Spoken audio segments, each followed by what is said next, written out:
Emperor Vexter the Magnificent signed the declaration of war with an arrogance that filled the throne room like toxic smoke. His golden crest shimmered as he spread his four forearms in triumph. It is done. The Creian Empire hereby declares total war on the human species. Earth will fall within one cycle. The War Council erupted with applause. Everyone, except one.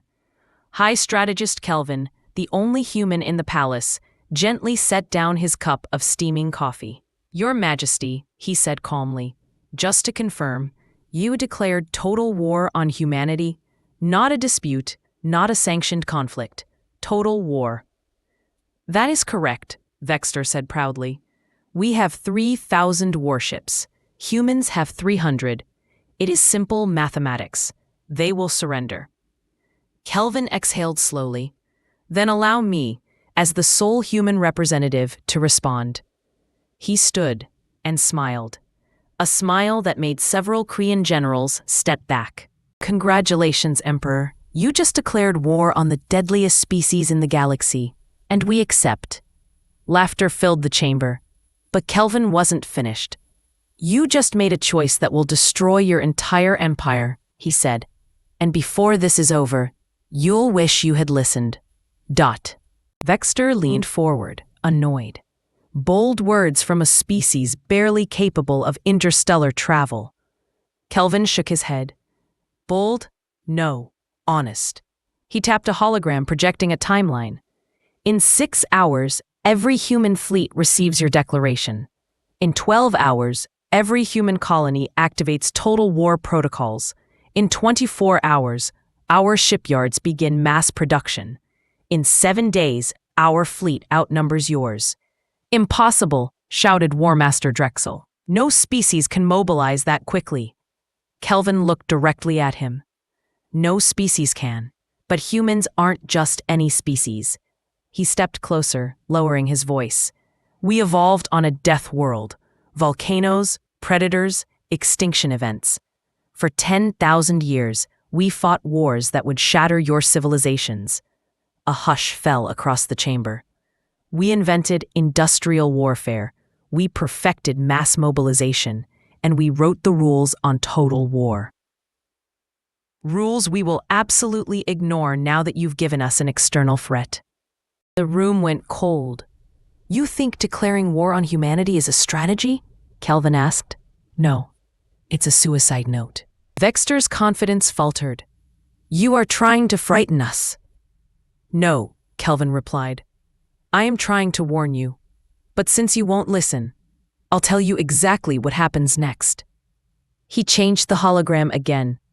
2 weeks from now, your military infrastructure begins collapsing. Not because of overwhelming firepower, but because humans don't stop. Ever. "You're bluffing," Vexter whispered. Kelvin leaned in. "Do you know what humans do when someone threatens us? We remember. We adapt. We innovate. We fight. And we do not stop until the threat isn't defeated. It's erased." Kelvin turned toward the exit. "I'm returning to human space. When I file my report, the machine starts." "What machine?" Drexel asked. Kelvin paused. "The human war machine. The one you've never seen. The one we keep asleep during peace. You just woke it up." Vexter rose suddenly.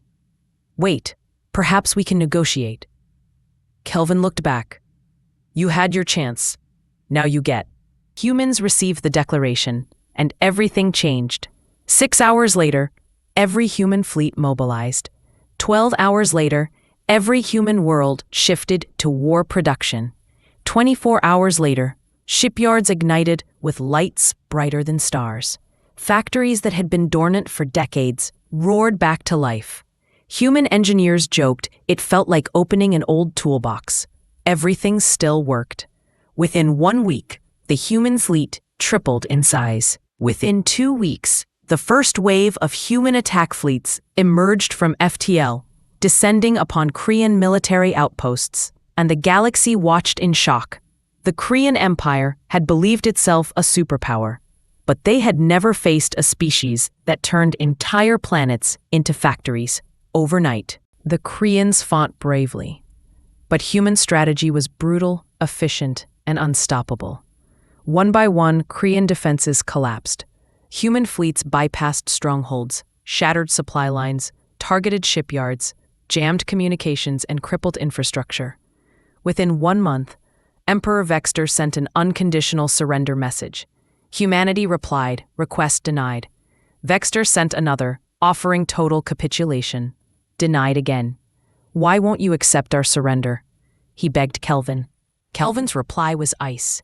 I told you, you don't get to surrender when it's convenient. You surrender when humans decide you've learned your lesson, not before. The Creian Empire finally broke. 3 months after the declaration of war, the Creian Empire ceased to exist. Its systems were reorganized under human protection. Its fleets dismantled. Its borders dissolved. Emperor Vexter spent his remaining years on a peaceful garden world under supervised exile. He wrote memoirs, tragic, reflective, and painfully honest. The final line became famous across the galaxy. I thought humans measured strength by how hard they could be hit. I was wrong.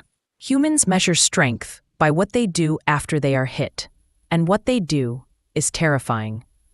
Across the galaxy, diplomatic manuals were updated. Never declare total war on humans. Never make them choose between negotiation and annihilation. They will choose annihilation, and they are very, very good at it.